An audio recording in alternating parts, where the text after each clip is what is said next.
Halo semua, selamat datang kembali di channel YouTube saya. Pada kesempatan kali ini saya akan membahas sedikit tentang komposit ya, kemudian beberapa saham dari sektor properti. Let's say seperti P1, CTRA, SMRA, kemudian APLN dan ASRI.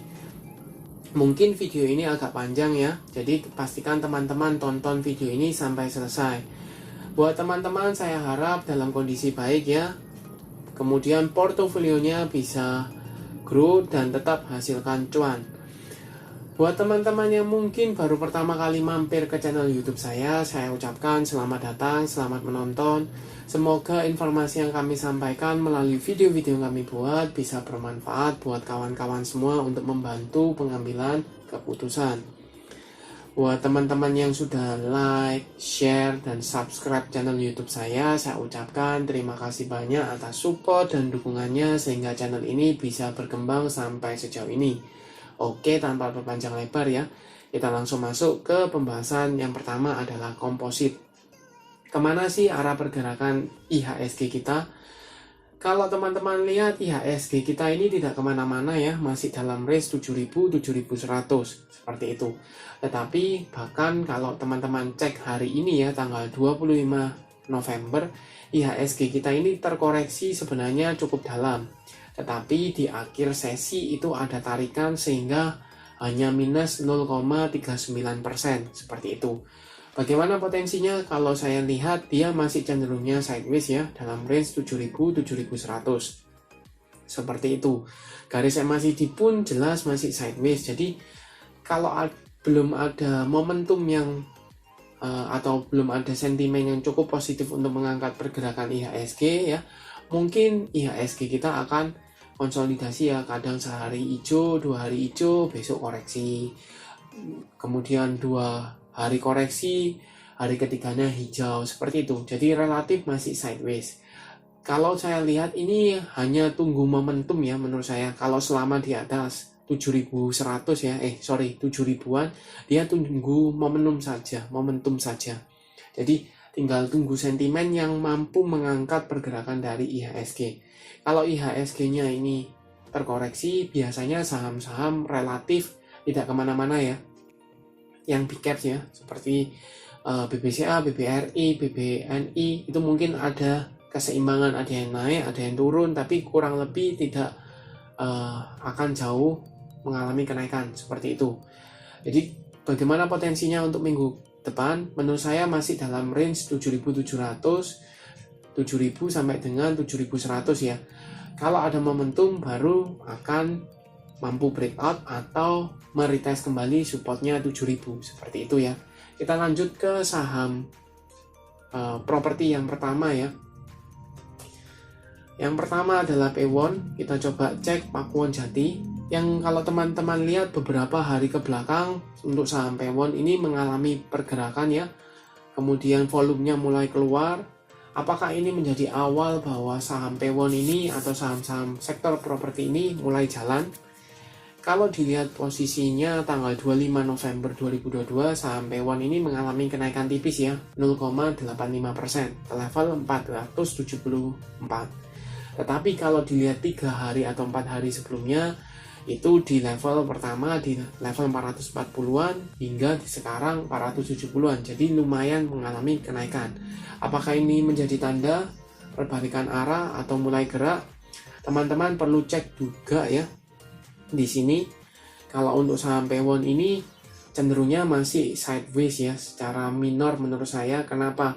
Kalau dilihat ini sempat terjadi pantulan atau disupport 440, kemudian area resist cukup kuatnya di area 500-an ya.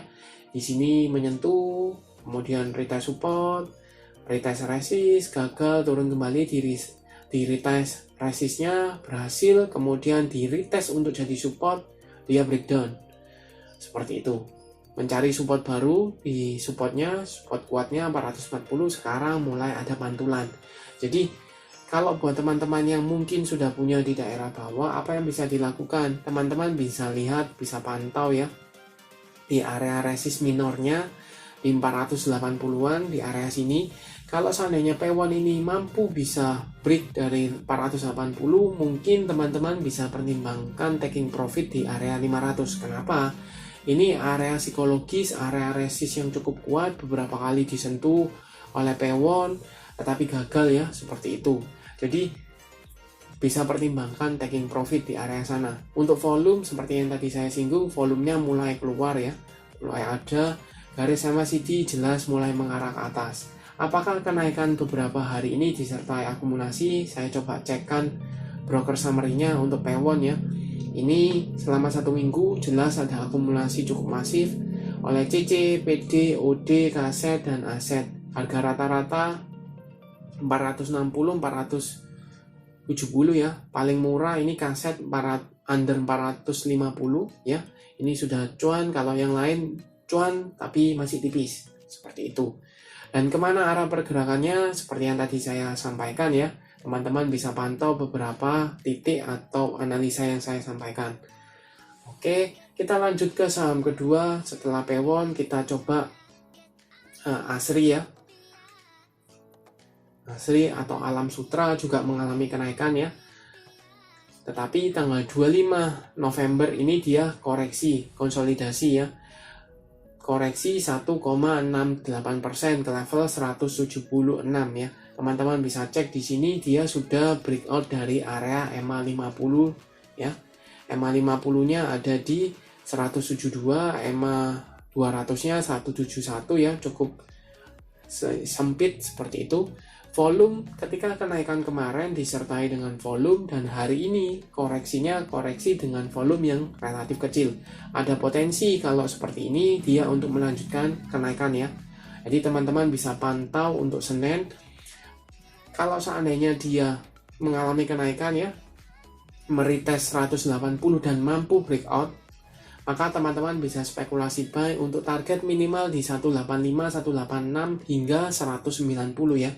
Untuk short termnya di area sana, seperti itu. Tetapi yang sedikit lebih menarik untuk saham ASRI dibandingkan P1 adalah dia break dari EMA 50-nya ya, EMA 50-nya, dan EMA 50-nya di atas EMA 200. Jadi ini overall kalau dilihat secara EMA ini masih cenderungnya uptrend, tetapi secara minor ini cenderungnya masih sideways ya, seperti itu. Kita coba cekkan broker summary-nya dari ASRI ya. Apakah kenaikannya ini disertai dengan akumulasi? Kita coba cek di sini. Selama 1 minggu jelas ya ada akumulasi masif oleh KK, YU, NI, ZP, dan PD. Harga rata-rata 170-an ya. Jadi kurang lebih 177, 176 ya, kurang lebih di harga ini ya. Jadi masih harga modal seperti itu. Apakah teman-teman bisa entry? Sebaiknya tunggu ya, wait and see. Kenapa? Kalau teman-teman melihat atau ketika ASRI dibuka di Senin itu dia mampu breakout dari level 180-an, teman-teman bisa buy on breakout. Ya, kalau seandainya dia tidak mampu breakout dari level 180, masih di bawah 180, teman-teman bisa tunggu kembali di area EMA 200 ya, 170 sampai dengan 173 di area sana. Seperti itu. Itu untuk ASRI. Kita lanjut ke saham berikutnya, APLN ya.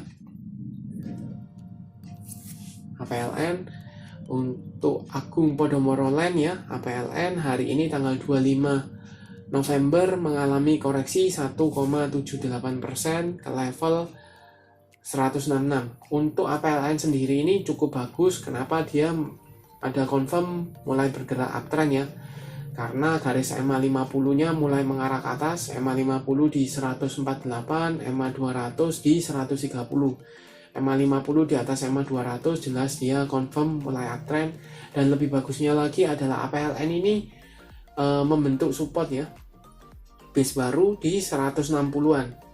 Jadi buat teman-teman yang sudah punya di area bawah atau di bawah 160 atau bahkan di 160-an, teman-teman bisa tunggu atau bisa lihat aja ya.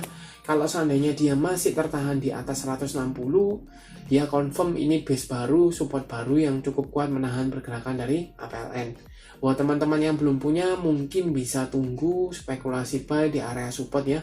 lebih dekat, lebih bagus di 160-an. Tinggal tunggu momentum. Kalau selama ini dia mampu menahan pergerakannya, dia tunggu momentum saja untuk diangkat. Seperti itu. Kemudian volume, koreksinya disertai dengan volume yang mulai mengecil ya.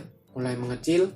Kemudian garis MACD sudah mulai berpotongan dan mengarah ke bawah. Seperti itu. Kita coba cekkan broker summary-nya dari APLN.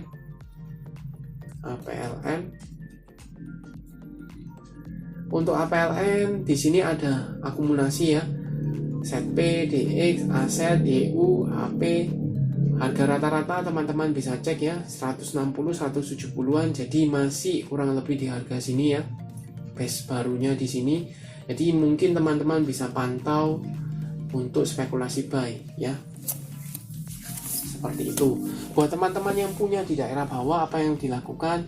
Menurut saya bisa di hold ya, selama masih berada di atas 160 cukup aman untuk APLN.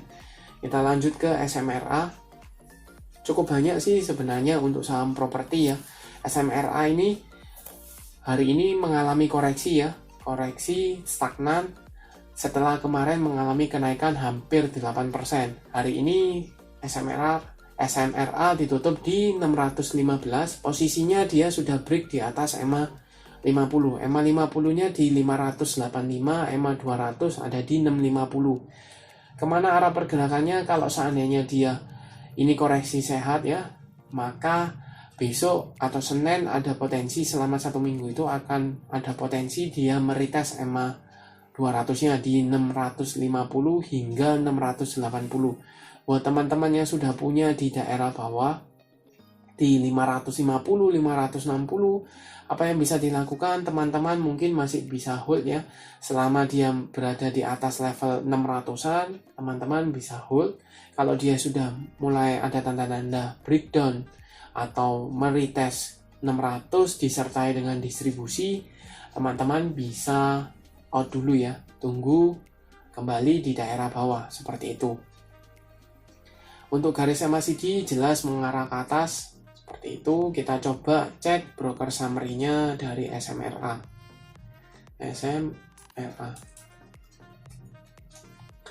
Untuk SMRA jelas akumulasi masif ya, oleh BB, PD, DX, AI, dan OD. Harga rata-rata ya under 600 sampai dengan 601 ya. Jadi kalau posisi sekarang sudah floating profit walaupun tipis. Seperti itu. Buat teman-teman yang belum punya dan mengejar untuk SMRA, mungkin bisa spekulasi buy, manfaatkan pada waktu koreksi ya. Semakin dekat di area support 600 semakin bagus ya, seperti itu. Jadi teman-teman bisa pantau di area-area 600-an ya. Karena kurang lebih beberapa broker yang akumulasi itu di range 600-an. Kita coba ke saham berikutnya setelah P1, CTRA ya.